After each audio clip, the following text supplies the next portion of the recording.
Oke, mari kita bedah sama-sama. Kalau kalian sering lihat berita belakangan ini, wajar banget kalau ngerasa dunia tuh lagi di ambang kekacauan ekonomi. Judul berita di mana-mana isinya ancaman resesi. Tapi, di sesi penjelasan kita kali ini, kita nggak bakal termakan kepanikan.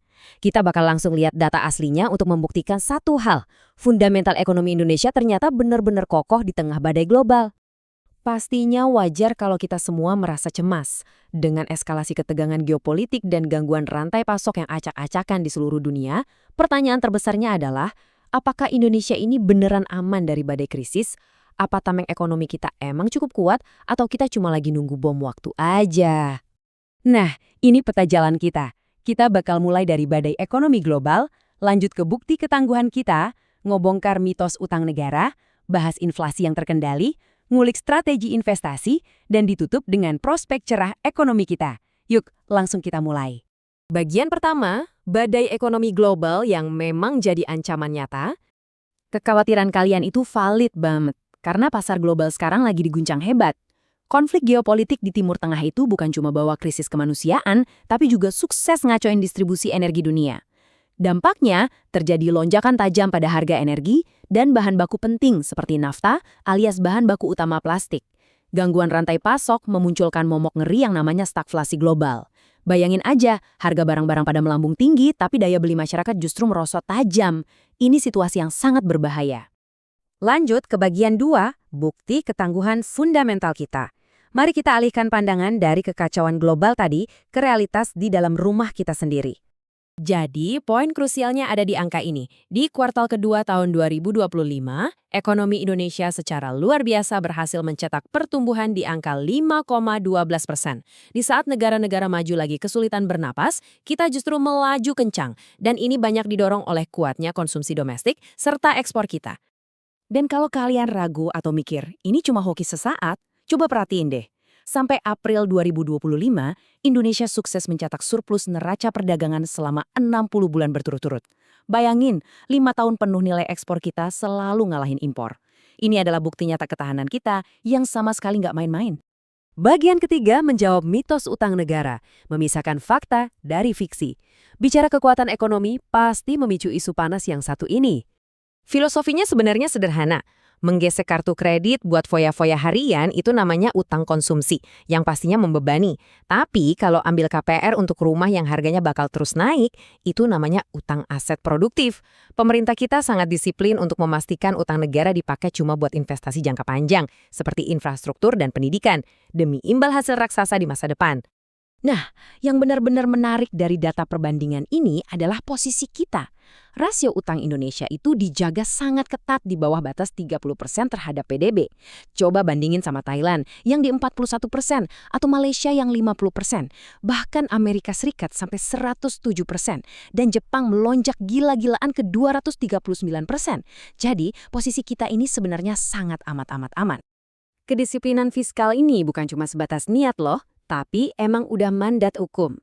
Rata-rata defisit APBN kita selama 1 dekade terakhir cuma di kisaran minus 1,6%, menjadikannya salah satu yang terkecil di dunia. Dan yang paling penting, angka ini dijaga ketat oleh undang-undang supaya selalu di bawah ambang batas maksimal 3%. Pengelolaan APBN kita benar-benar ekstra hati-hati. Bagian 4, inflasi terkendali di bawah G20. Mari kita lanjut dan lihat bagaimana ini saling berkaitan dengan dompet harian kita. Di tengah dunia yang lagi sakit demam inflasi, pemerintah Indonesia sukses menjaga daya beli warganya. Tingkat inflasi kita anteng di angka 2,3%.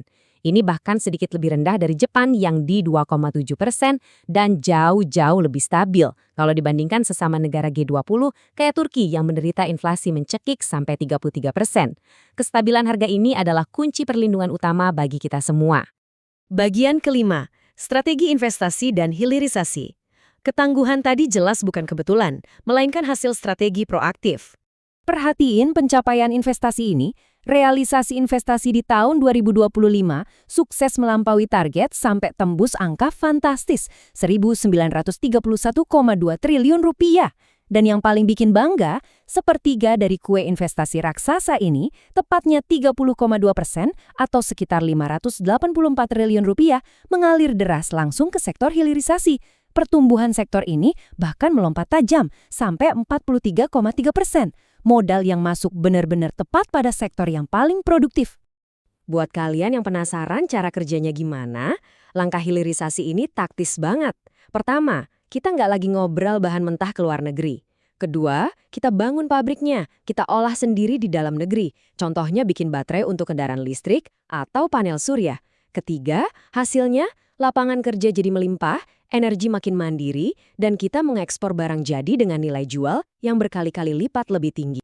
Bagian keenam, prospek cerah ekonomi Indonesia menuju tahun 2045. Semua fondasi kuat yang lagi kita bangun hari ini bermuara pada satu tujuan besar. Saat ini, antara 2025 sampai 2030, kita lagi berada di jendela emas puncak bonus demografi, di mana penduduk usia produktif kita sangat melimpah. Investasi di kesehatan, pendidikan, dan infrastruktur hari ini adalah bahan bakar untuk mesin demografi tersebut. Targetnya jelas, pada tahun 2045 nanti, tepat seabad kemerdekaan kita, Indonesia diproyeksikan menjadi salah satu dari 7 ekonomi terbesar di dunia dengan pendapatan per kapita menembus $30.300 AS. Keren banget kan? Dan ini dengan sangat brilian menggambarkan posisi kita di mata dunia. Bukan sekedar klaim sepihak kita aja, tapi institusi internasional sekelas IMF secara resmi menyatakan bahwa Indonesia adalah titik terang di tengah ekonomi global yang sedang redup. Kepercayaan global terhadap kedisiplinan dan ketahanan kita itu luar biasa tinggi. Jadi kesimpulannya sangat jelas, daripada kita larut dalam kepanikan ngebaca judul berita, mending kita berpegang pada data. Fundamental kita tangguh, disiplin fiskal kuat, dan strategi kita tepat sasaran. Pertanyaannya sekarang, kalau dunia luar aja sebegitu percayanya pada ketahanan ekonomi Indonesia, bukankah udah saatnya kita sendiri berhenti panik dan mulai optimis? Yuk bagikan kabar baik ini, dan sampai jumpa di penjelasan seru berikutnya.